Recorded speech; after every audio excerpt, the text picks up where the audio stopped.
আজকে আমরা আলোচনা করব ডায়াফ্রাম নিয়ে। আমাদের thorax as well as abdomen দুইটাতে এটা হচ্ছে একটা কমন ভিসারা থাকে, দেখা যায় ডায়াফ্রাম দিয়ে আমাদের ইন্টারনাল এক্সটার্নাল সবাই প্রশ্ন করে। এই যে সেন্ট্রাল টেন্ডন এবং রাইট লিফলেটের মাঝখানে যে অংশটা আছে বা যে ওপেনিংটা সেটা হচ্ছে আমাদের ভেনা কাভাল ওপেনিং। সো রাইটের দিকে যে ওপেনিংটা সেটা হচ্ছে ভেনা কাভাল ওপেনিং। এবং এই যে এটা হচ্ছে আমাদের লেফট, এটা হচ্ছে যদি মিড লাইন ধরি তাহলে মিড লাইন থেকে কিছুটা লেফটে আমরা আরেকটা ওপেনিং দেখতে পাচ্ছি, এটা হলো আমাদের ইসোফেজিয়াল ওপেনিং। এবং পিছনে আমরা এই যেটা ভার্টিব্রা এবং এটা ডায়াফ্রামের যে পোর্শনটা আছে এটা সামনে একটা ওপেনিং দেখতে পাচ্ছি, এটা হচ্ছে আমাদের অ্যাওর্টিক ওপেনিং। আচ্ছা, এখন গেল হচ্ছে এটা লোকেশন। তাহলে আমাদেরকে যদি বিস্তারাটা দেওয়া হয়, আমরা বিস্তারাটা ধরে আমাদের রাইটের দিকে সেন্ট্রাল টেন্ডনের দিকে যে ওপেনিংটা দেখতে পাবো সেটা হলো ভেনা কাভাল ওপেনিং, এবং আমাদের কিছুটা লেফটের দিকে যে ওপেনিংটা আমরা পাবো সেটা হচ্ছে ইসোফেজিয়াল ওপেনিং। অ্যাওর্টিক ওপেনিং সাধারণত ওই এটার মতো যে দৃশ্যমান একটা ওপেনিং থাকে না, দেখা যায় কি আমরা অ্যাওর্টিক ওপেনিংকে বলি হচ্ছে হলো অসিও অ্যাপোনিউরেটিক ওপেনিং। কারণ কি এটার পিছনে থাকে হচ্ছে ভার্টিব্রাটা এবং সামনে থাকে হচ্ছে তোমার অ্যাপোনিউরোসিসের পোর্শনটা। অ্যাপোনিউরোসিস মানে কি ফ্ল্যাটেনিং যে টেন্ডনটা, তাহলে এটার মাঝখানে যে ওপেনিংটা সেটাই হচ্ছে হলো আমাদের অ্যাওর্টিক ওপেনিং। আচ্ছা, তাহলে প্রথমে আমরা লোকেশনগুলো সম্পর্কে জানি। সেকেন্ড কোয়েশ্চেন আমাদেরকে করে হচ্ছে এগুলো শেপগুলো কেমন।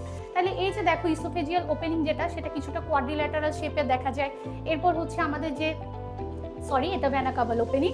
এরপর ইসোফেজিয়াল যে ওপেনিংটা সেটা হচ্ছে কিছুটা এলিপ্টিক্যাল বা ওভাল শেপে দেখা যায়, আর অ্যাওর্টিক ওপেনিং যেটা সেটা হচ্ছে রাউন্ডেড দেখা যায়। আচ্ছা, এখন আমাদের এখান থেকে আরেকটা কোশ্চেন করে যে এই যে ওপেনিংগুলো আমরা আইডেন্টিফাই করেছি, এই ওপেনিংগুলোর মধ্যে কোন কোন স্ট্রাকচার পাস করে। তাহলে আমরা যদি প্রথমে দেখি যে ভেনা কাভাল ওপেনিং, যেহেতু নাম ভেনা কাভাল এটা ইনফেরিয়র ভেনা কাভাল, এটাকে পিয়ার্স করে নিচে। এছাড়া আমরা ছোট একটা অংশ দেখতে পাচ্ছি সেটা হচ্ছে রাইট ফ্রেনিক নার্ভ। তাহলে আমাদের ভেনা কাভাল ওপেনিংয়ের কম্পোনেন্ট হচ্ছে মেইনলি দুইটা, একটা হচ্ছে ইনফেরিয়র ভেনা কাভা আর একটা হচ্ছে রাইট ফ্রেনিক নার্ভ। এরপর আমরা যদি আসি ইসোফেজিয়াল ওপেনিংয়ে, ইসোফেজিয়াল ওপেনিংয়ের মধ্যে আমরা কি দেখতে পাচ্ছি, ইসোফেগাসটা আছে। এখানে দেখো ইয়েলো কালার দুইটা জিনিস দেখতে পাচ্ছি। ইয়েলো মানে হচ্ছে নার্ভ, সো আমাদের এখানে আছে হলো রাইট ভেগাল ট্রাঙ্ক, লেফট ভেগাল ট্রাঙ্ক। এটা পিয়ার্স করে নিচে হচ্ছে আমাদের যে স্টোমাক এবং অন্যান্য যে ভিসেরাগুলো আছে সেগুলোকে সাপ্লাই দিবে। আর এক্সট্রা করে আমাদের কি আছে, oesophageal branch of the left gastric artery. আচ্ছা, আর এই যে পোর্শনটা দেখতে পাচ্ছি এটা হচ্ছে অ্যাওর্টিক ওপেনিং। তাহলে অ্যাওর্টিক ওপেনিং এর যে স্ট্রাকচারগুলো এখানে হচ্ছে খুবই ক্লিয়ারলি দেখা যাচ্ছে, যেমন এই যে এটা হচ্ছে অ্যাজাইগোস ভেইন, থোরাসিক ডাক্ট, আর হচ্ছে অ্যাবডোমিনাল অ্যাওর্টা। যেহেতু উপরে থাকে উপর থেকে নিচে পোর্শন করে পিয়ার্স করে নিচের দিকে যায়, সেটার নাম অ্যাবডোমিনাল অ্যাওর্টা হয়। এটা আমরা একটা ন্যামোনিম দিয়ে মনে রাখতে পারি আঠা।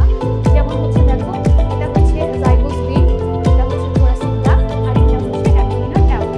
তাহলে এখান থেকে আমরা এই ব্যাপারগুলো জানলাম। তাহলে এই চিত্রটা যদি আসি, এখানের মধ্যে দেখো আমাদের ওপেনিংগুলো বললাম, ওপেনিংগুলোর লোকেশন বললাম, শেপ বললাম, কি কি স্ট্রাকচার পাস করে। আর এখানে যদি আমরা ভার্টিব্রার রিলেশনটা দেখতে চাই তাহলে এটা হচ্ছে ভেনা কাভাল ওপেনিং, এটা হলো ইসোফেজিয়াল ওপেনিং, এটা হচ্ছে অ্যাওর্টিক ওপেনিং। দেখো এই ভেনা কাভাল ওপেনিংটা আছে থোরাসিক 8 বরাবর, তারপর ইসোফেজিয়াল ওপেনিংটা আছে থোরাসিক 10 বরাবর, আর অ্যাওর্টিক ওপেনিংটা আছে থোরাসিক 12 বরাবর। তাহলে এটাকে আমরা ভোয়া হিসেবে মনে রাখতে পারি যে ভি ভেনা কাভাল, ও ইসোফেজিয়াল, এ হচ্ছে অ্যাওর্টিক, তাহলে থোরাসিক 8, 10, 12। এখন এখানের মধ্যে একটা কোয়েশ্চেন আসে যে আমাদের যখন ডায়াফ্রামটা কন্ট্রাকশন হবে তখন এই ওপেনিংগুলোর কি হবে। আমাদের যখন ডায়াফ্রামটা কন্ট্রাকশন হবে তখন ভেনা কাভাল ওপেনিংয়ে কি হবে। আমরা বলি যে আমাদের ডায়াফ্রামটা যখন কন্ট্রাক্ট করে তখন ভেনা কাভাল ওপেনিংটা ডাইলেট হবে।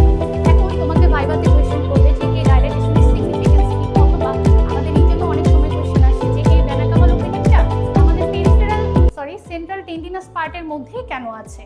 দেখো যখন ডায়াফ্রামটা কন্ট্রাক্ট করে নিচের দিকে নামে তখন কি হয়, আমাদের অ্যাবডোমিনাল প্রেশারটা বেড়ে যায়। তাহলে আমাদের অ্যাবডোমিনালের মধ্যে যে ভিসেরাগুলো আছে সেখান থেকে কি হয়, ভেনাস রিটার্নটা হয় আমাদের উপরে থোরাসিক লেভেলে যে হার্টটা আছে সেখানে।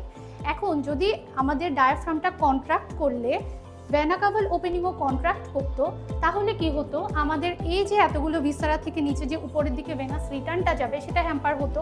এজন্য নর্মালি আমাদের কি হয় যে ডায়াফ্রামটা যখন কন্ট্রাক্ট করে তখন ভেনা কাভাল ওপেনিংটা ডাইলেটেড হয়, যাতে করে ওই কন্ট্রাকশনের কারণে যে ভিসেরাগুলোর উপর চাপ পড়ে তাদের থেকে যে এক্সট্রা ভেনাস রিটার্নটা আসে সেটা হার্টে যেতে ইজি হয়।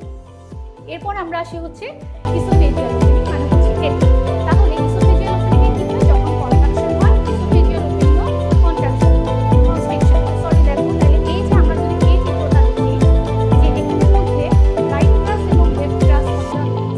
স্যাক্রাস থেকে হচ্ছে দুইটা